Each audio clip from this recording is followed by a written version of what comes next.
Assalamualaikum warahmatullahi wabarakatuh. Alhamdulillahirabbil alamin. Segala puji dan puja kita panjatkan kepada Allah Subhanahu wa taala yang telah memberikan kita nikmat iman, nikmat Islam, nikmat kesehatan dan banyak lagi nikmat-nikmat yang Allah berikan. Semoga kita menjadi hamba-hamba Allah yang pandai bersyukur atas segala karunia dan nikmat dari Allah Subhanahu wa taala.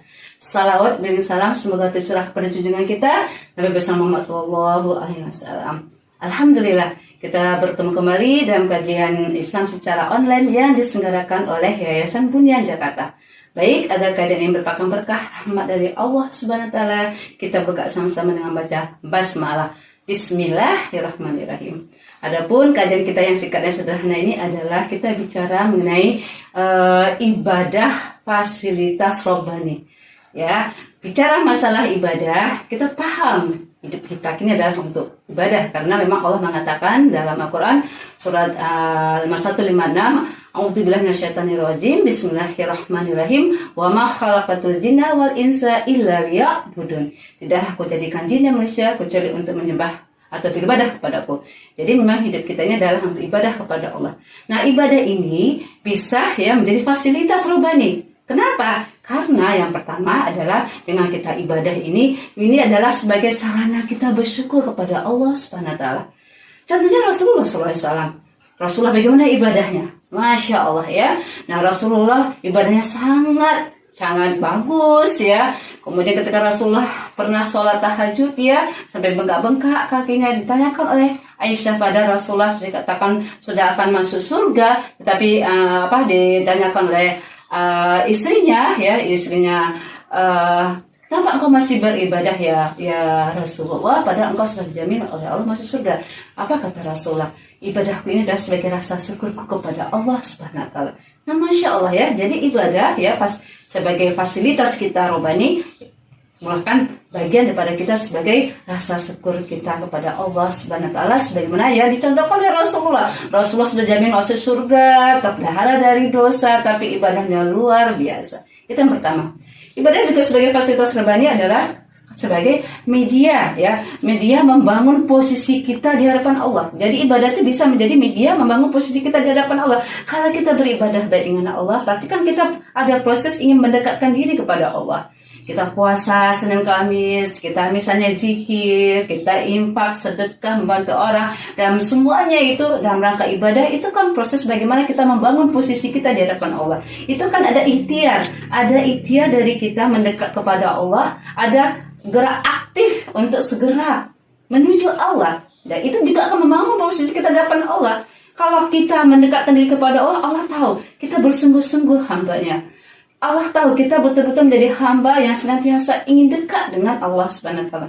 Dengan ibadah. Buktinya dengan apa? Dengan ibadah. Dan ibadah ini bisa saja dalam bentuk ibadah sholat puasa ataupun ibadah-ibadah langsung, ibadah pada Allah. Bisa juga segala aktivitas kita, segala kerja-kerja kita di dunia ini bisa menjadikan ibadah kalau memang tujuannya adalah untuk mencari ridha Allah dan memakai syariat-syariat Allah, mengikuti Allah dan mengikuti yang dicontohkan oleh Rasulullah SAW. Itu yang kedua, membangun posisi kita di hadapan Allah dengan kita mendekatkan diri kepada Allah dengan ibadah-ibadah kita, baik ibadah-ibadah wajib maupun ibadah-ibadah sunnah.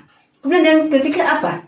Ibadah sebagai posisi itu bisa menjadikan sebagai suatu hal yang bersifatnya robbani fasilitas robbani. Yang ketiga adalah sebagai sarana kita memohon pertolongan pada Allah Jadi dengan ibadah ini kita mengetahui kita ini adalah dhaif, kita ini adalah tidak berdaya, kita ini adalah tempat makhluk yang banyak kurang, banyak salah, banyak khilaf Nah, dengan kita beribadah kita memohon memohon pertolongan Allah Dengan ibadah kita memohon ampunan Allah. Dengan ibadah kita memposisikan diri kita ini hamba yang dhaif, hamba yang tiada berdaya, yang banyak kekurangan dan kekhilafan. Dengan ibadah kita memohon segala ampunan Allah dan juga kita memohon pertolongan Allah. Karena hidup kita ini bukan karena hebat, bukan kuat, pintar, cerdas ataupun kaya kita, tetapi semuanya adalah karena kasih sayang Allah. Semua ini adalah karena rahmat yang Allah berikan kepada kita.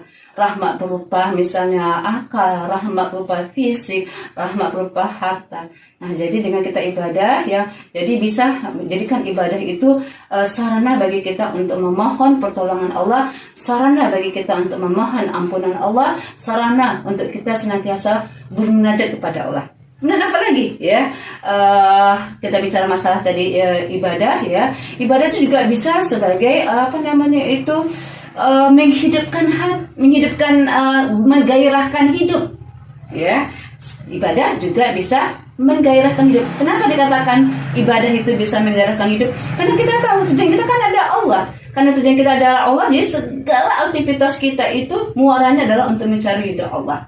Segala aktivitas hidup kita itu untuk mencari Allah ridha atau tidak ya. Kalau Allah ridha kita lanjutkan. Kalau tidak ridha kita beristighfar dan kita tinggalkan. Jadi kenapa para nabi, kenapa para orang soleh-soleh ataupun para salaf itu semangat mereka itu beribadah? Karena itu menggairahkan hidupnya, bersemangat. Nah, gitu juga kita, bersemangatlah kita berbuat amal soleh. Bersemangatlah kita melakukan kebaikan-kebaikan. Karena apa? Karena dengan kita ibadah tadi ya, yang fungsi ibadah tadi itu bisa menggairahkan hidup kita. Karena kita punya tujuan, kita punya muara, punya kita ini akan pulang ya. Pulang kita ini adalah kepada Allah ya. Dan kita pulang ini ingin ada bekal ya. Bekal ini adalah sebaik-baiknya bekal adalah bekal takwa, dan kita ingin ya ketika Allah memberikan fasilitas kita hidup dunia ini ya, kita jadikan untuk kita bergairah untuk melakukan ibadah-ibadah.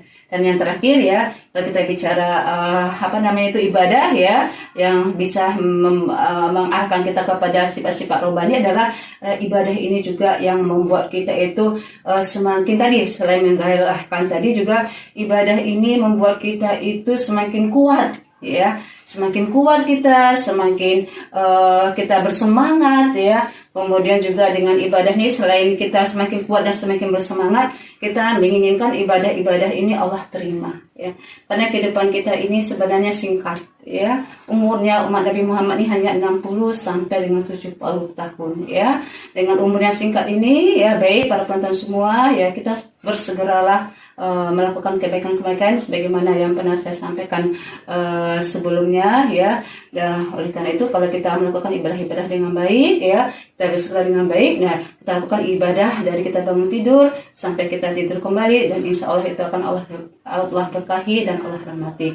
Nah itulah ya salah satu ibadah itu yang bisa mengatakan kita kepada sifat-sifat rohani. Mudah-mudahan Allah mengatakan kita, menjadikan ibadah kita sebagai sarana kita bersyukur kepada Allah Subhanahu wa taala, sebagai media kita membangun posisi di hadapan Allah, mendekatkan terus diri kita kepada Allah, sebagai media bagi kita untuk memohon pertolongan dan ampunan dari Allah, dan juga sebagai sarana bagi kita untuk menggairahkan hidup kita. Semakin kita semangat beribadah, semakin kita ingin menuju Allah, karena tujuan kita adalah Allah. Mungkin itu bisa saya sampaikan pada kesempatan pada hari ini.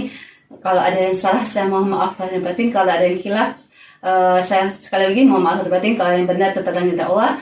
Saya tutup dengan baca alhamdulillah, alhamdulillah, alamin. Assalamualaikum warahmatullahi wabarakatuh.